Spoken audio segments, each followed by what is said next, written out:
मुलांनो, आज आपण गणिताचा तास आहे. आपण गणिताची काही उदाहरणं सोडवूया. सर्वांनी वह्या आणल्यात का? हो. नाही टीचर, मी नाही आणली. का रे? माझी वही घरी विसरली म्हणून मला मागं बसायला लावले. टीचर, हा तर नेहमी म्हणतो की माझी वही घरी विसरली, ह्याला कशाला शिकवायचे, हा तर गरीब आहे. अरे मुलांनो, आपलं संविधान सांगतं की सर्वांना शिक्षणाची समान संधी मिळायला पाहिजे. सर्वांना शिक्षणाचा हक्क आहे. कोणी गरीब असो की श्रीमंत, मुलगा असो की मुलगी, सर्वांना शिक्षणाचा अधिकार हा आहे आणि ती संधी सर्वांना मिळाली पाहिजे. आलं का लक्षात? पण टीचर, काही लोक तर म्हणतात की मुलींना शिकवायचंच नाही. हे चुकीचं आहे. संविधान म्हणतं सर्वजण समान आहेत, भेदभाव नाही. भेदभाव न करता सगळ्यांना समान वागणूक द्यायला हवी.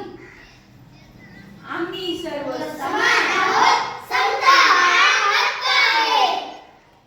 बरोबर आहे. हा हक्क लक्षात ठेवा आणि सर्वांनी तो